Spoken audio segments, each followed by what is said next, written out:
Right now, we have Tim Scott, who is a senator of South Carolina and also the only African-American Republican senator. Senator, there is a lot of conversation right now about police reform, and there are efforts from Democrats, there are efforts from Republicans to pass some form of police reform legislation in response to everything going on in the nation. The one in particular that you're working on is the Justice Act. For our audience, tell us about the Justice Act and elements that are in the legislation in response to everything happening in the nation. Well, hey, thank you for the opportunity to have the conversation and talk about the important legislation that we've been working on. Let me first give the background why this legislation is important to me personally. I started the conversation about police engagement about 22 years ago when I was a county council member. I was stopped 7 times in 1 year as an elected official. And so I had a conversation on county council about driving while black and the amount of disparity within the law enforcement community targeting African Americans. I wanted to address that issue. Tried again 5 years ago, certainly had multiple conversations over several years, but in 2015, Walter Scott in North Charleston, my hometown, shot in the back 5 times by an officer who then falsified the incident report. And I went to the floor of the Senate, asked both sides of the aisle to come together and talk about the fact that so little information is known about bodily injury that leads to death because of the use of force in this nation.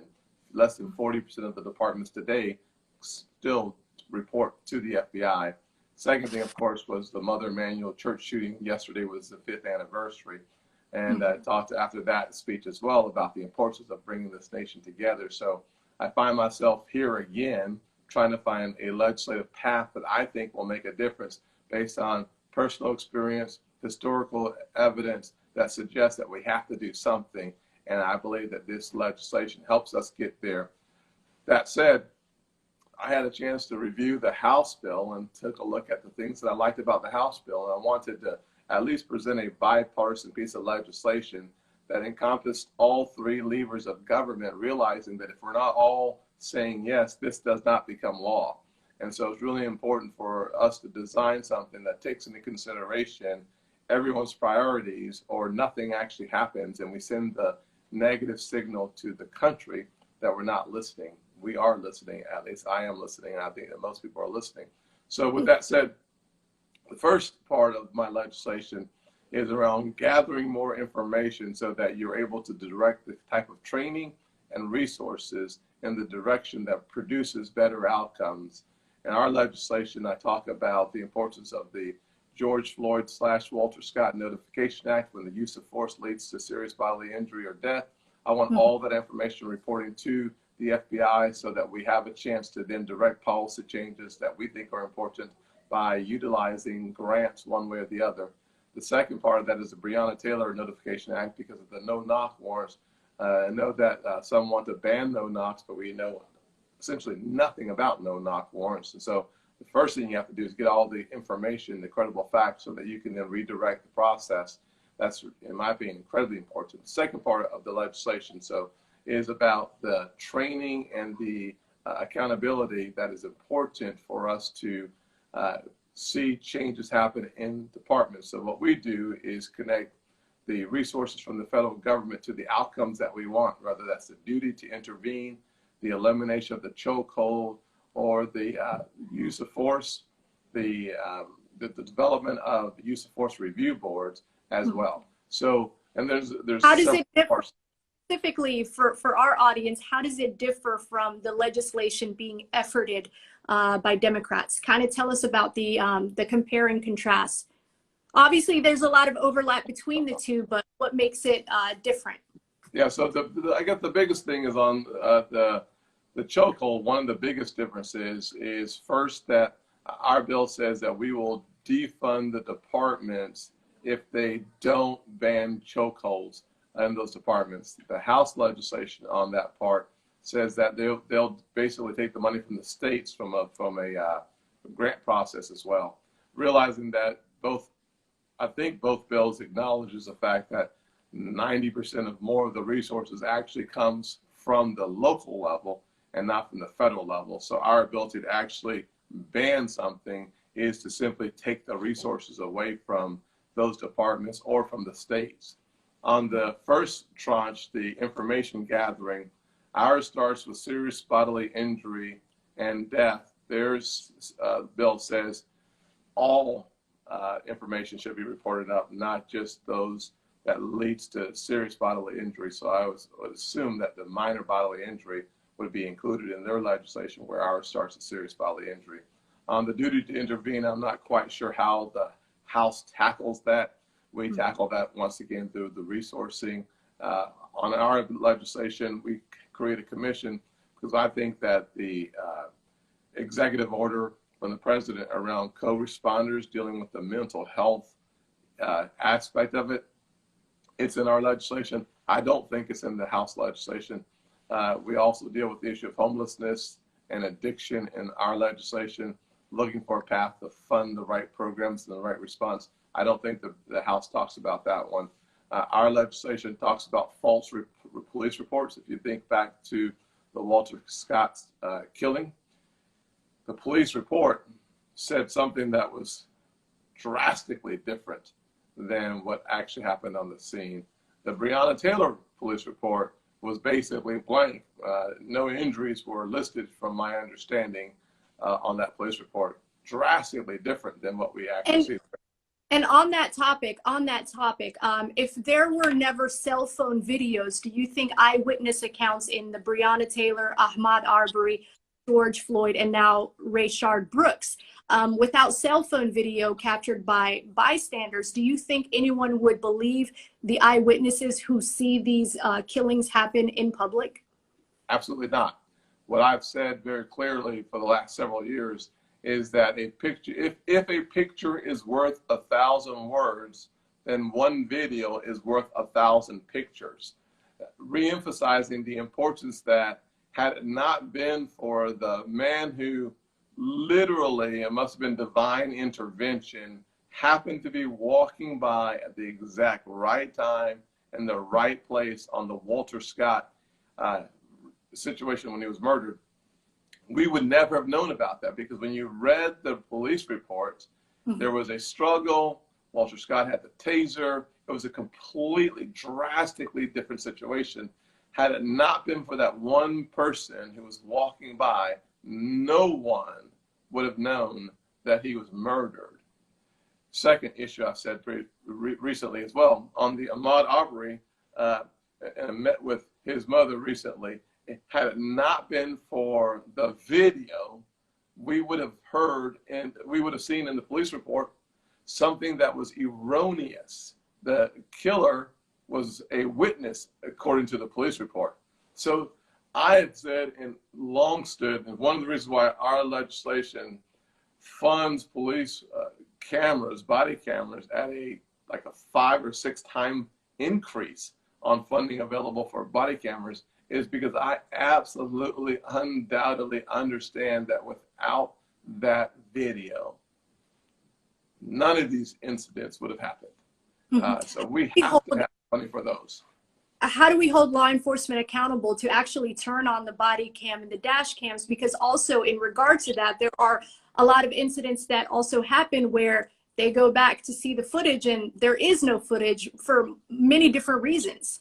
Yeah, well, I assume that you would bring that issue up after I with that passionate plea for us to have more money for body cameras. We actually penalize, the House does not do this, we penalize the departments for not having the body cameras on when it leads to the injuries that we've been talking about so far. What are those penalties? Ma'am?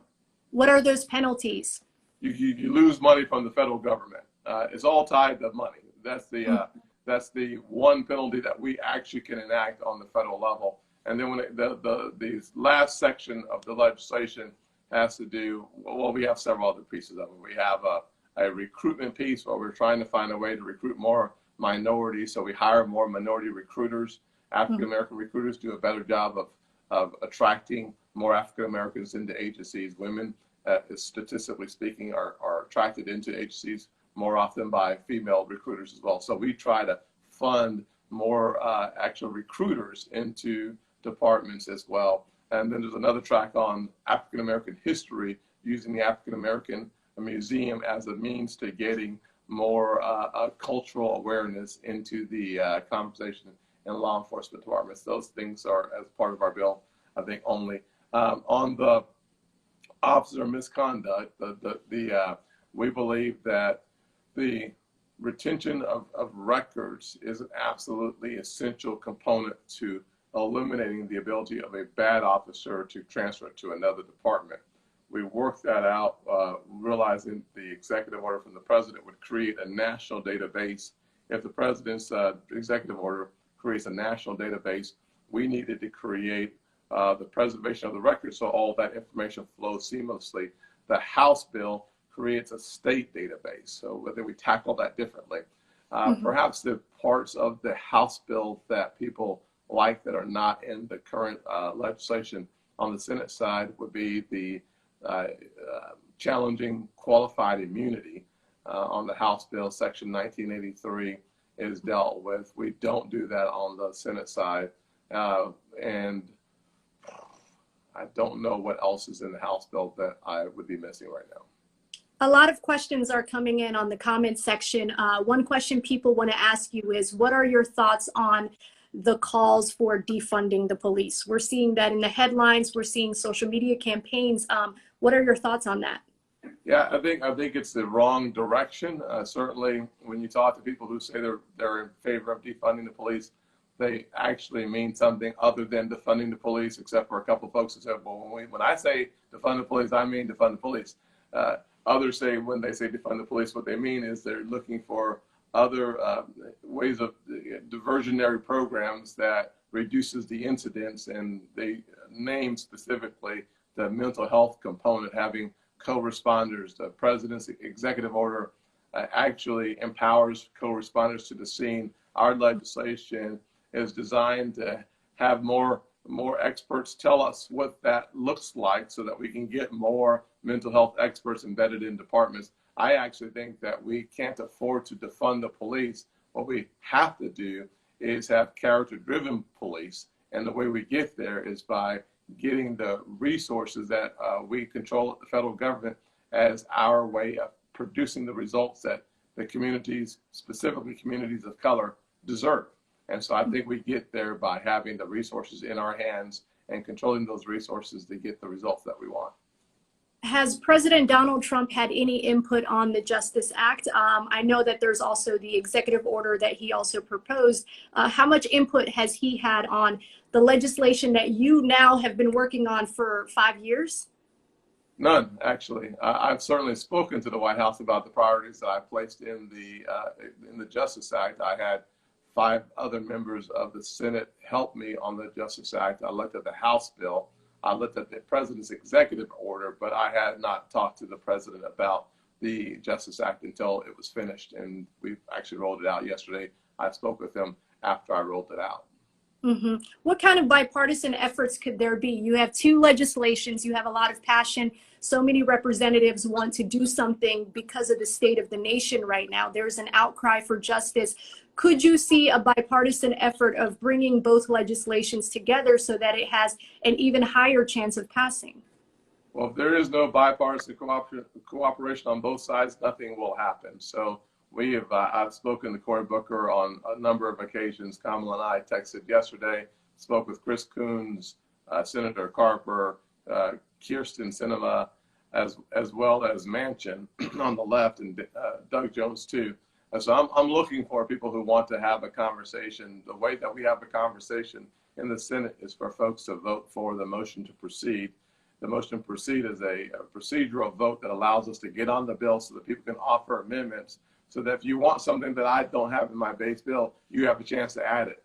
And if it's not successful, then you can vote against the bill. But we have to actually get on the bill so that we can talk about finding a bipartisan path forward. But I'm having those conversations today with some of the senators on the other side. We're going to get together and see what both sides can agree upon. My hope is that if we already can see 80% that we agree on, at least do that 80%. Others would say maybe you hold hostage that 80% to get the 1 or 2 things that you really want to be included.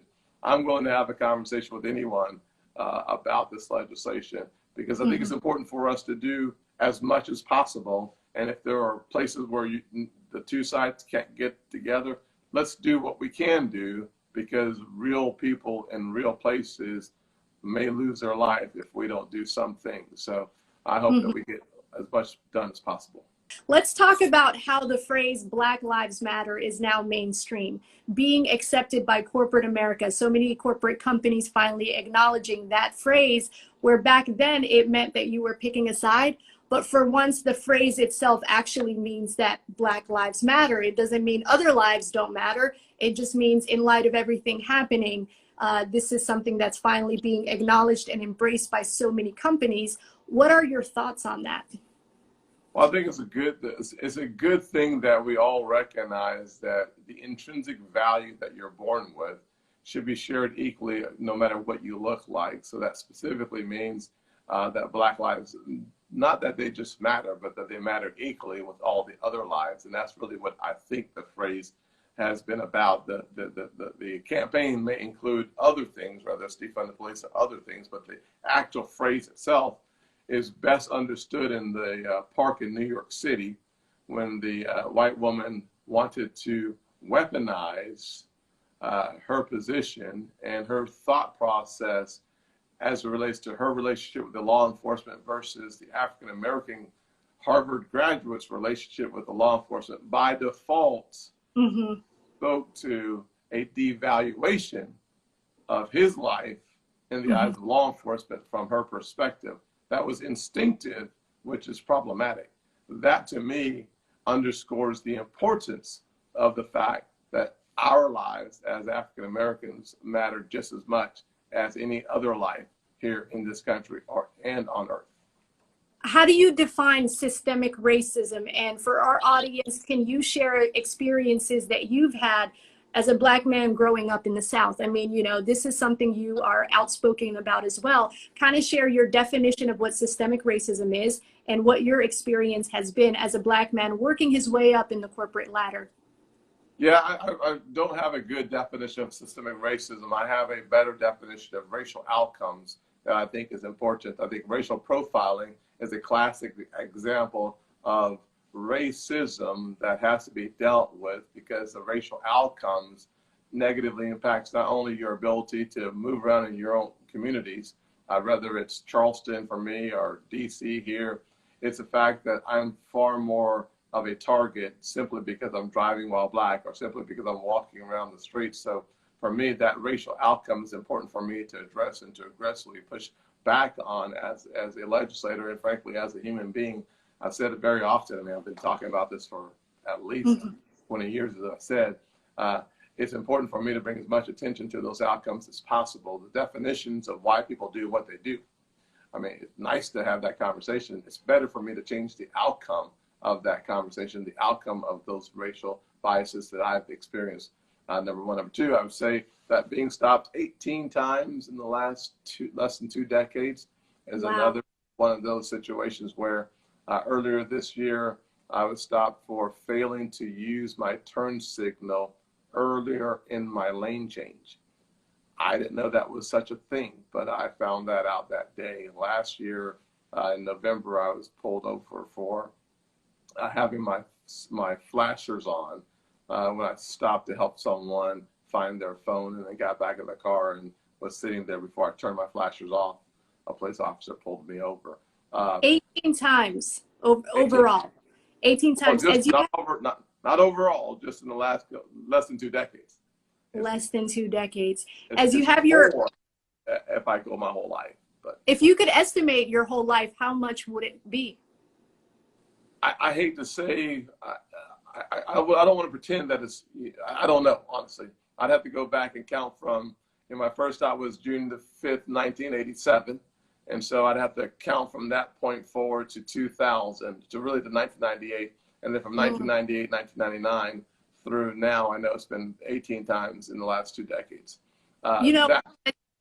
As you are, as you're sitting in your car, hands on the steering wheel, waiting for the officer to approach you, what thoughts go through your head in those moments over the last 2 decades? Well, I'm typically pretty ticked off, to be honest with you, especially if I haven't been speeding or doing anything wrong. And second thing, I feel a little devalued, to say it nicely. And usually I roll all my windows down because I don't want the officer to misperceive my size and my skin as a reason to get, jittery. So I oftentimes will put both of my hands out the window because I don't want any mistakes, because mistakes are explained by the person who's alive. And so I try my best to make sure that I am in a frame of mind before the officer comes to the car to not be combative, because I literally get so frustrated at these stops that it would be easy for me to have a far more aggressive posture, and that's not in my best interest. So I have to chill for a minute and ask the officer, why, pray tell, did you pull me over? And the last time I got a warning ticket, thank God for that part, but a warning ticket for simply not using my turn signal early enough. I used it. He even said, you did use it, but you didn't use it in time. And so, at this point, I'm calling, I'll call a police chief and have a conversation about what I think is a problem. Or I'll call someone else that I know in law enforcement just to explain to me what happened. And what they'll tell me is what I already know, which is that the officer used the excuse of a turn signal to look into my car because my windows are tinted dark. And they're looking for a way to see if they can smell anything or look around the car. And frankly, that's why I always say that, whether you're rich or poor, or if you're African American and you're driving, your wealth or your political affiliation or your resources, they don't change the fact that you're still driving while black. And unfortunately, as I've talked to a lot of police chiefs around the country who happen to be African American, their experience is exactly the same as my experience by their own officers sometimes. So it's more than a thing. It's a chronic issue that I'm trying to find a way to deal with through these challenging situations. And well, in response to that, what do you say to African Americans who may not identify with your political party, but they identify with your experience? One of the things I hate the most is racial profiling, to be honest with you, because I've been a victim of it. I know that those folks who may be listening to us today have been a victim of it as well. I've also been a victim of partisan profiling. Just because I happen to be a Republican is not a reason to dislike me off the cuff. I think if we all, as much as we should hate profiling and stereotyping, I would hope that we would not be quick to profile and stereotype others. I think if you look at my policy positions, you would say, what? Rather, that is, we've had a lot of conversations around HBCUs lately. The fact is that if you call darn near any president, sitting president or chancellor of an HBCU, ask them how helpful has Tim Scott been to their goal and their objectives, they would say that perhaps as supportive as any other senator on the issue of historically black colleges and universities has been my legislation that has led to more funding to the HBCUs, the record-breaking funding levels, according to the head of the United Negro College Fund, came through our efforts in my office, leading the HBCU fly-ins over the last 4 years. If you were to ask Van Jones or Charlemagne the God about my efforts around Black wealth creation, being my Black History Month event this year, when they were on a panel with me and two conservative African Americans, three liberals and three conservatives talking about the same issue, Van Jones said that he wished we would have far more conversations with me about Black wealth creation because of our efforts. If you look at my legislative agenda, the opportunity agenda around opportunity zones to bring more money into the poorest communities, around my financial literacy objectives that brought financial literacy football sponsored by the NFL and Visa into every high school and middle school in South Carolina, because I grew up in a single parent household in poverty. I know the importance of A, literacy, and B, financial literacy. If you talk to the people that are incarcerated in South Carolina, and the fact that I visited the jails, served lunches, and worked with programs to reduce recidivism before there was a First Step Act, and worked with folks who had nonprofit religious organizations focusing on reducing the number of our folks that end up in the system, talking about the importance of making sure that lawyers tell our folks about PTI, pretrial intervention. One of the greatest challenges in the community is the inability to get proper representation. That's been part of my next legislative efforts to fix those issues. If you think about charter schools and schools that in the poor zip codes produce the worst results, why have I spent so much time on Title I and Title II funding for poorest kids and the kids with special needs? It's because I flunked out of high school as a freshman. So what people oftentimes say is he's a Republican, so he has no clue and no priorities that reflect our community. And frankly, I would say match my work on sickle cell anemia versus anybody else's. Match my work on Black farmers and heirs property versus anybody else's. And what you'll come to find out is not this year, not last year, but every single year I've been in the Senate, we've been working on these priorities because God made me Black, and I think he did it on purpose. And part of the way that I honor who I am is to make sure I serve those who can't speak for themselves. It's right out of Proverbs 31, I think it's verse 8 or verse 9. It says, stand up for those who cannot stand for themselves, according to the NIV version. And that's what I've been doing. Credit, I don't have the luxury of worrying about credit. I have the responsibility of getting something done. I think that you would be very surprised by what we've done. And that's one of the reasons why the folks that have been working on these issues keep coming back to the office asking for more help on these issues because we produce results. And some of the criticism that you're bringing up that may be said about you, another term that comes into the picture is tokenism. This is something you have also addressed as well. Tell us about tokenism and how you process that as a whole. Well, I think it's, if people are offended by stereotyping, and when you're called a token, that's stereotyping.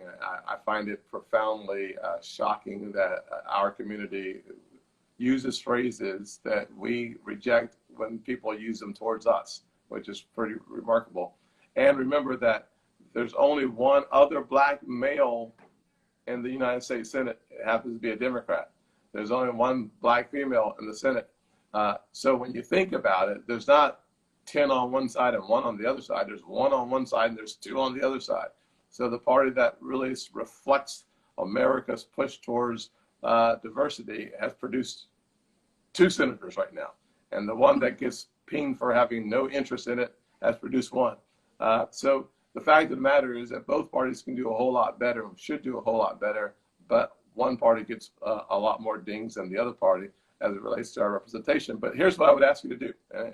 Smart, capable person that you are, take a look at the Senate staffing and see which party reflects diversity in a way that speaks to the community. If you pay attention to how many chiefs of staff are African American in the United States Senate, my chief of staff, I think, is now the only African American female chief of staff. My deputy chief of staff is, I believe, the only African American deputy chief of staff, female, in the Senate. So if you look at the top positions in the Senate, you'll find that 2 of the 3, I think it is, African American chiefs of staff are on the Republican side. And that becomes true as you look throughout the organization. You'll find some very interesting facts that have been completely missed because we never talked about it. Well, we really appreciate your time. Is there anything more you'd like to share about the Justice Act, what the next steps are?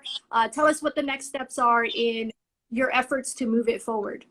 Yeah, the next steps are sitting down with my friends on the other side of the aisle and seeing if we can find anything in common so that I have the votes to get this on the floor. There right now is an effort that they don't want this legislation to have the votes. If we have the votes, then we get to amend it and see if we can make it better, see if we can make it more amenable to the average person. That would be an important step forward. If we don't get that, that means nothing gets passed. It means nothing becomes law, because just because you like this bill better and you like this bill 75%, if you're not willing to engage that 75%, nothing becomes law in this country, because you take all 3 levers of government, the president, the Senate, and the House, to make something a law. So hopefully we'll get that done. So thank you so much for your time. We really appreciate it, and we look forward to hearing from you again. Yes, ma'am. Thank you as well. Y'all have a great day.